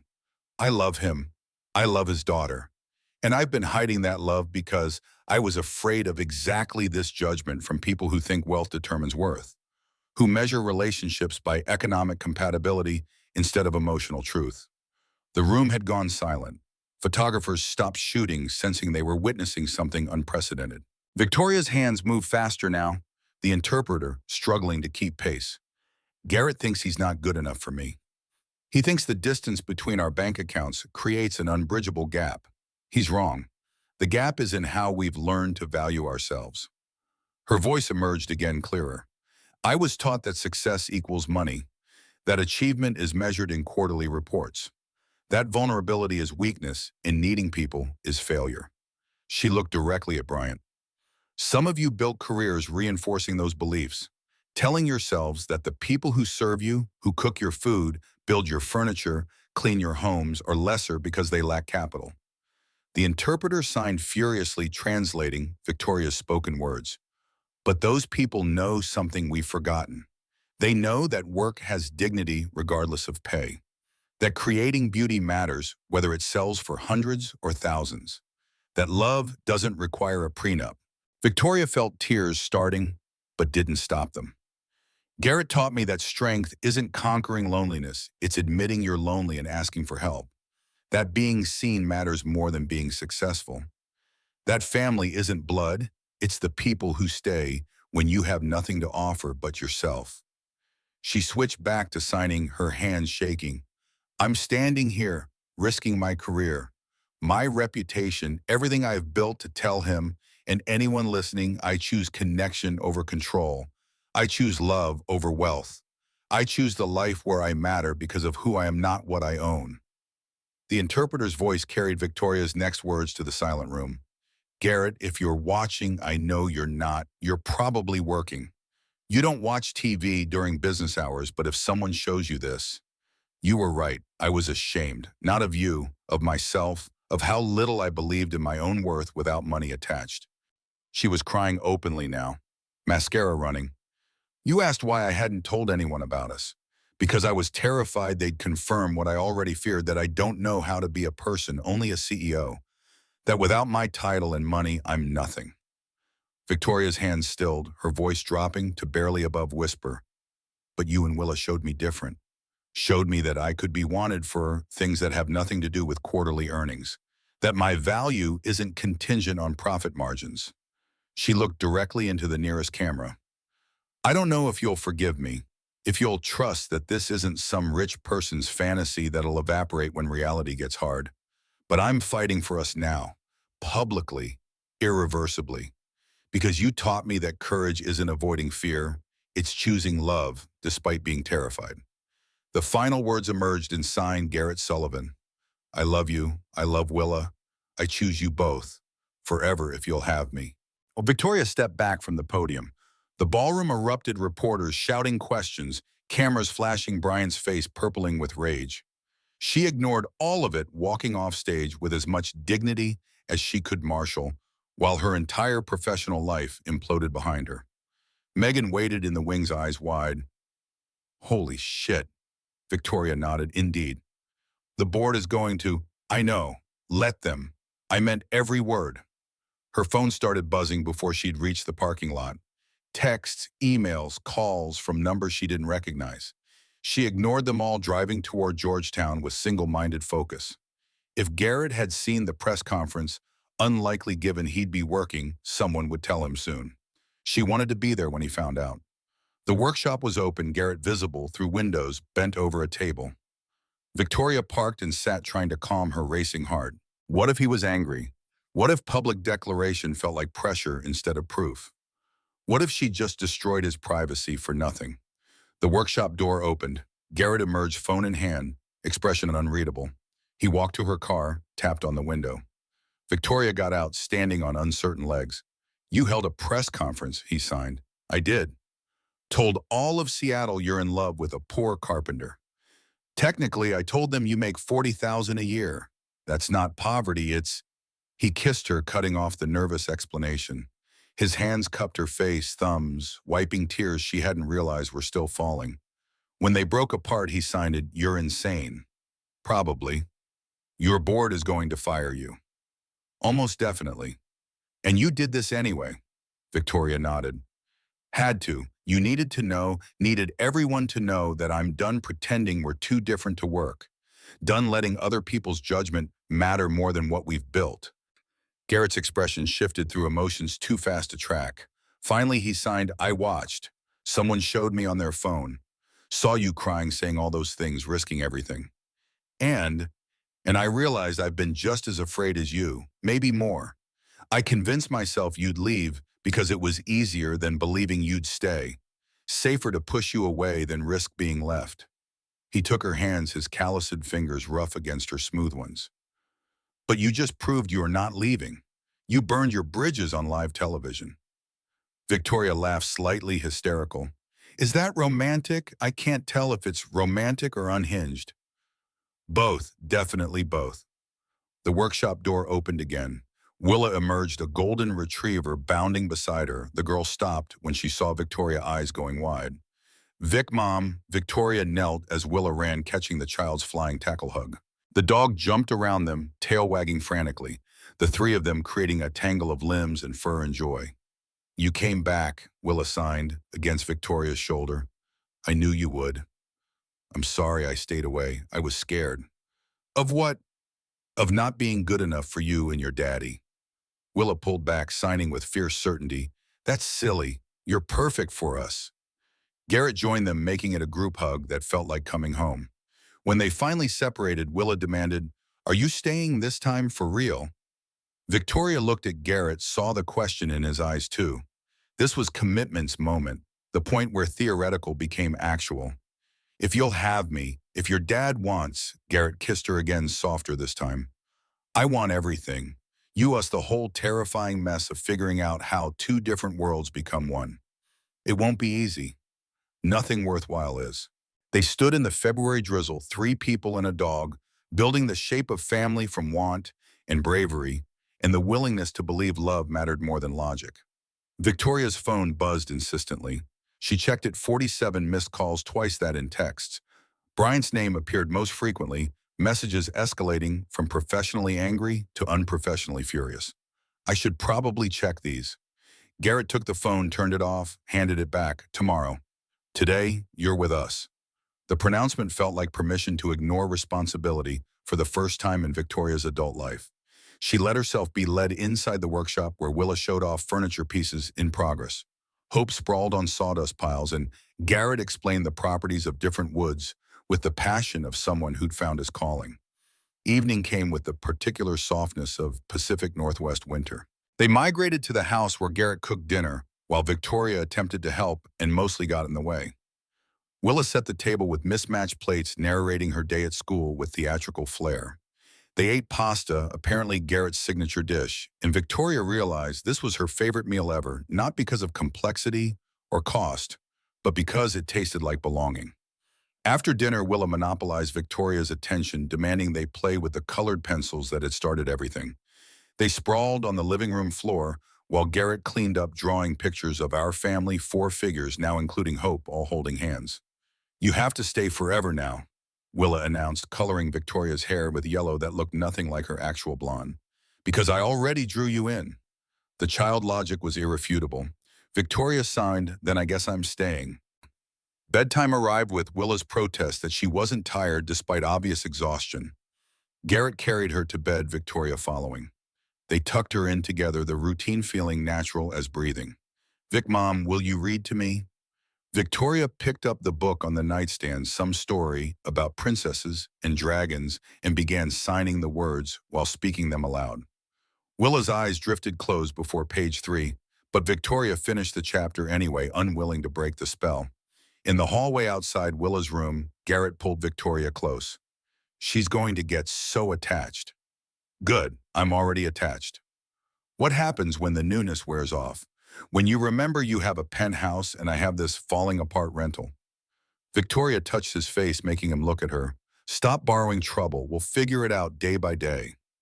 You're going to get frustrated with how small my world is. Your world isn't small, it's real. Mine was a small one, $52 million, and no one to share it with. They kissed in the dimly lit hallway, surrounded by Willa's artwork and the smell of sawdust that clung to everything Garrett owned. Victoria had never felt richer. Later, after she'd driven home to her penthouse, the reality of her press conference hit with delayed impact.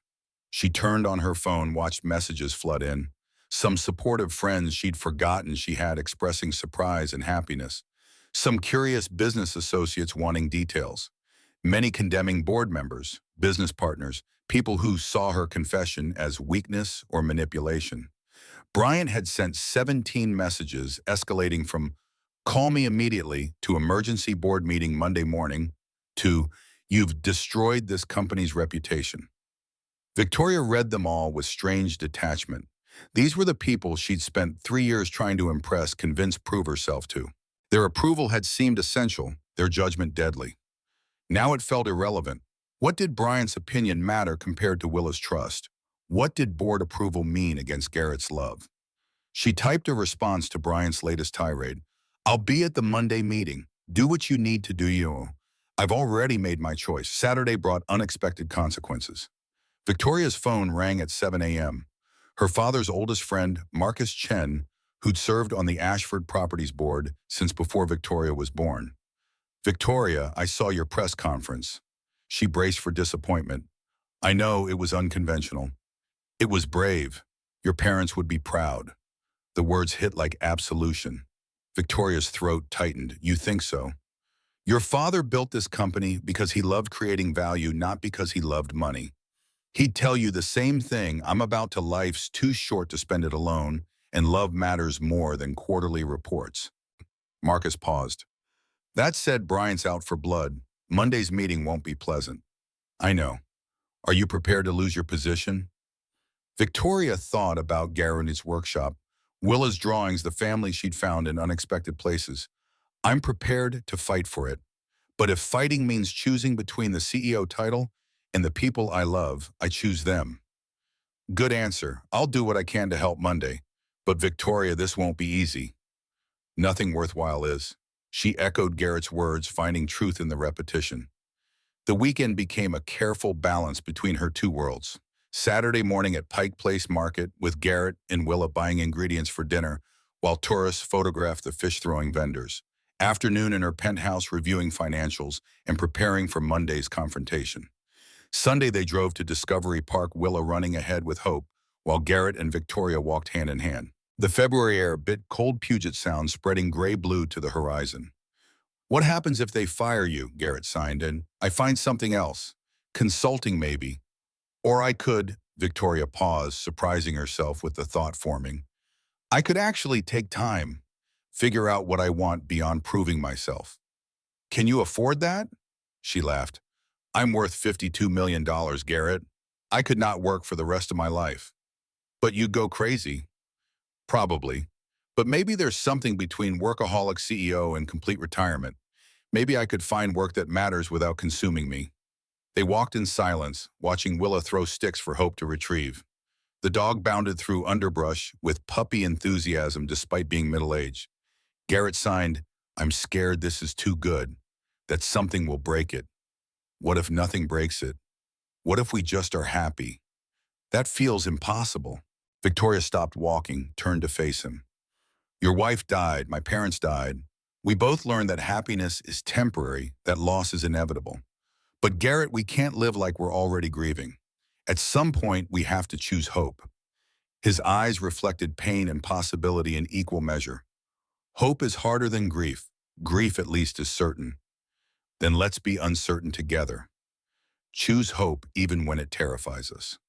He kissed her there in the park with Willa and Hope as witnesses, and Victoria felt something settle in her chest. This was real. This was hers. Whatever Monday brought, she had this. Monday morning arrived with rain that turned Seattle streets into rivers. Victoria dressed in her sharpest suit armor one final time and drove to Ashford Properties with her resignation letter in her bag. She'd fight for her position, but she wouldn't beg. Some things were more important than titles. The boardroom filled with familiar faces, all wearing expressions ranging from sympathetic to hostile. Bryant sat at the head of the table, clearly having positioned himself as leader of this coup. He didn't wait for formalities. Ms. Ashford, your behavior Friday was unacceptable. You used company resources to stage a personal spectacle that reflected poorly on Ashford Properties' reputation. Victoria signed her response, the interpreter translating, I used a hotel ballroom I paid for personally and invited press on my own time. No company resources were involved. You represent this company. Your actions reflect on us. My personal life is not company business. Bryant's smile was thin. When your personal life involves public declarations that make us look unstable, it becomes our business. The board has discussed this and we're recommending you step down as CEO. We'll position it as wanting to focus on family, very sympathetic. Marcus Chen spoke up. Thomas, that's premature. We haven't even discussed. There's nothing to discuss. Victoria has shown herself incapable of separating personal from professional. She's a liability. Victoria stood, hands moving with precise calm. I won't step down. If you want me gone, vote me out. But I've done nothing that warrants removal. I've increased this company's value by 40%, negotiated acquisitions none of you thought possible, and maintained profitability through economic uncertainty. None of that matters if you're emotionally unstable. Falling in love isn't instability, it's being human, something this board seems to have forgotten. She looked around the table, making eye contact with each member. My parents built this company on the principle that real estate creates community, that buildings matter because people matter. When did we forget that? When did we decide that profit margins mattered more than the lives we're actually living? Brian's face reddened. This isn't philosophy class, Victoria. This is business. Business run by people who apparently think vulnerability is weakness, that needing others makes you unfit to lead. But I'd argue the opposite, leaders who can't admit they need help make terrible decisions because they're too proud to ask for input. Marcus nodded. She has a point, Thomas. She's had a mental breakdown on television. She told the truth about her life. When did honesty become breakdown? The debate raged for 90 minutes. Bryant pushed for immediate removal. Marcus and two other board members defended Victoria. The remainder vacillated, clearly uncomfortable with both options. Finally, the vote came. 7-5, Victoria retained her position by the narrowest possible margin. But the victory felt Pyrrhic. She'd won the title while losing half the board's confidence. Bryant's parting shot as the meeting dissolved. This isn't over. One mistake, Victoria. That's all I need. She gathered her materials, hands shaking from adrenaline. Marcus caught her in the hallway. You made powerful enemies today. I know. Was it worth it? Victoria thought about Willa's drawings, Garrett's kisses, the family waiting for her in Georgetown. Absolutely. The next 6 months became a masterclass in balancing incompatible worlds. Victoria maintained her CEO role while Bryant and his allies questioned every decision. She worked 60-hour weeks but refused to sacrifice evenings and weekends with Garrett and Willa. Her penthouse began accumulating evidence of life. Willa's drawings on the fridge, Garrett's flannel shirt draped over a chair, Hope's dog bed in the corner. The sterile perfection gave way to comfortable chaos. Garrett's house got similar treatment. Victoria bought a proper dining table, not expensive but sturdy, something that could handle family dinners. She hired someone to fix the tilting porch, replace rotting boards. Small improvements that didn't erase the house's character but made it safer. They navigated challenges neither had anticipated. Willa acting out when Victoria traveled for business testing, whether this adult would also disappear. Garrett's discomfort when Victoria's wealth became unavoidable. The Tesla, the expensive restaurants colleagues expected for business dinners, the casual mentions of property values that exceeded his annual income. But they learned, developed rhythms. Tuesday dinners at Garrett's, Thursday nights at the Pennant House. Saturdays belonged to Willa Park's museums, the ordinary magic of watching a child discover her world. Sundays were for sleeping, late lazy mornings the three of them, and hope piled on someone's couch. Victoria discovered she liked domesticity's small rituals, liked packing Willa's lunch even though she did it badly, liked watching Garrett work in his shop, the meditative focus as he transformed raw wood into beauty, liked being needed for things that had nothing to do with profit margins. Garrett learned to let Victoria contribute financially without feeling diminished. They established ground rules she could pay for things that benefited all of them but wouldn't fix his business or house without permission. Investment, yes. Takeover, no.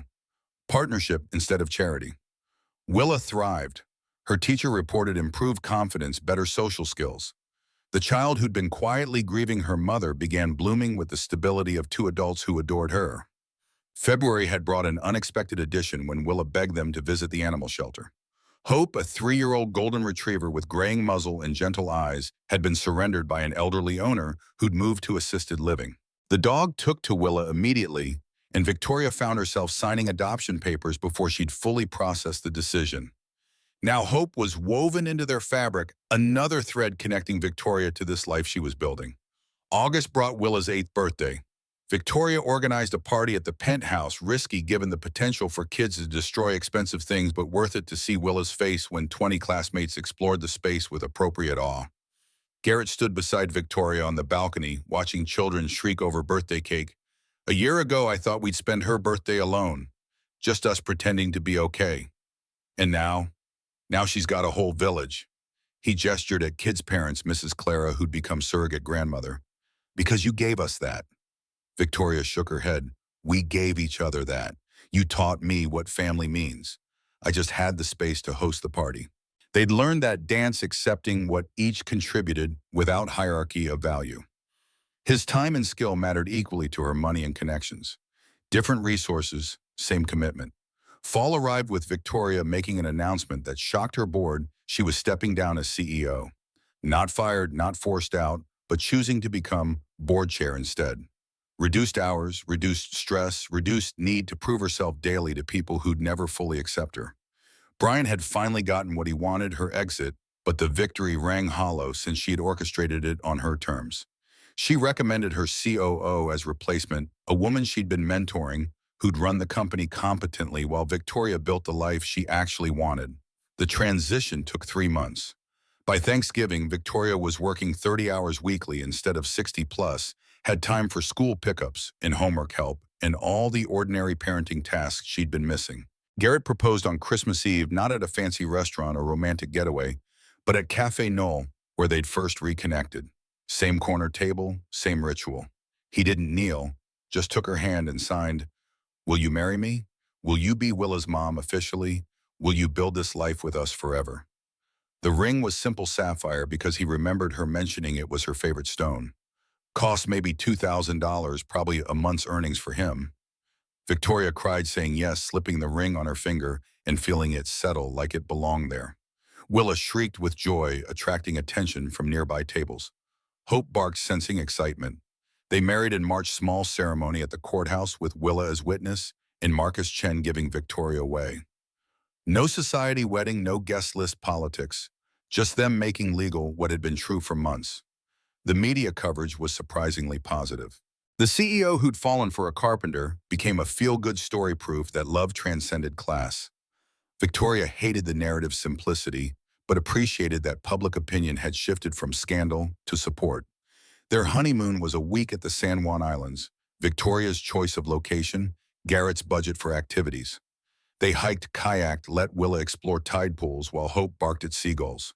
No 5-star resorts or expensive excursions. Just time unhurried and sweet. Victoria sold the penthouse in June. Couldn't justify keeping it when she spent 90% of nights at the Georgetown house anyway. She and Garrett bought a place together, nothing extravagant, but solid in a neighborhood with good schools. Big enough for Willa to have her own room, for Victoria to have an office, for Garrett to have a workshop in the converted garage. Equal down payment, equal mortgage. They'd fought about it, Victoria wanting to buy outright, Garrett insisting on contribution, until they'd compromised on partnership. Her money mattered, but so did his pride. They learned to honor both. 2 years after that Christmas Eve, when Victoria had contemplated suicide, she found herself back at Cafe Noel with her family. Annual tradition now commemorating the night everything changed.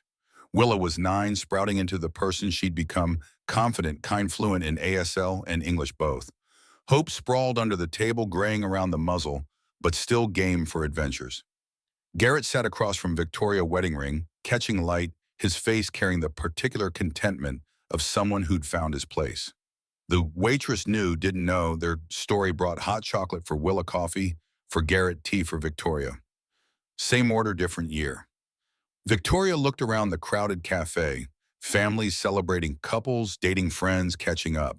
She used to watch from outside, observer of lives she couldn't access. Now she was part of the scene, woven into the fabric of human connection. "What are you thinking?" Garrett signed. "That 2 years ago I wanted to tea, and now I want to live so much it scares me." Good scared or bad scared? Good, definitely good. Willa interrupted their moment by showing Victoria a drawing, the three of them, plus Hope, rendered in colored pencils, that had started everything. The figures held hands, smiling wider than anatomy allowed. Childish and perfect. "For you, Vic Mom, for our anniversary." Victoria traced the crayon lines, throat tight. "It's beautiful, baby. We're beautiful. Our family." The simple declaration carried weight of earned truth. They were beautiful, not despite their complications, but because of them. Beauty wasn't perfection. It was broken people choosing wholeness together. Later, walking to their car through December rain, Victoria thought about the sleeping pills she'd thrown away 2 years ago, about the woman who'd stood in a penthouse contemplating oblivion. That Victoria felt like someone else entirely, a ghost she'd exorcised through the terrifying act of letting herself be loved. She wasn't fixed, still struggled with control issues, still defaulted to money when emotions got complicated, still had moments of wondering if she deserved this happiness. But she'd learned something more valuable than healing. That love didn't require being whole first. That family happened in the messy middle of becoming, not after some perfect transformation. Garrett caught her hand, squeezed. "You okay?" "More than okay, grateful." They drove home, their home, the one they'd chosen together, and Victoria marveled at how ordinary it had become. This life she'd thought impossible was now just life. Wake up, make breakfast, drop, Willa at school, work, dinner, homework, help, bedtime stories, sleep tangled around Garrett. Ordinary. Beautiful. Enough. That night, after Willa was asleep and Hope snoring in her bed, Victoria and Garrett sat in their living room. The Christmas tree they decorated together stood in the corner, lights reflecting off windows. "Do you ever miss it?" Garrett signed. The penthouse, the CEO title, the power. Victoria considered carefully. "I miss the simplicity of knowing my worth through numbers. Money's easy, either you have it or you don't. But this," she gestured at their life, "this is harder to quantify. How do you measure love? How do you calculate the value of Willa calling me mom, of waking up next to you every morning? You can't." Exactly. So I had to learn a whole new kind of math. One where worth isn't about what you own, but who you are when everything's stripped away. Wish. Garrett pulled her close. "And who are you?" A woman who almost gave up before she found her reason to stay. A mom figuring it out day by day. A wife learning that needing someone isn't weakness. A person who finally understands that the richest thing you can be is loved. They sat in comfortable silence, watching tree lights blink in patterns. Outside, Seattle continued its rain-soaked existence. Tomorrow would bring challenges. Garrett's business had slow periods. Victoria's former colleagues still whispered about her choices. Willa's school presented constant new dramas.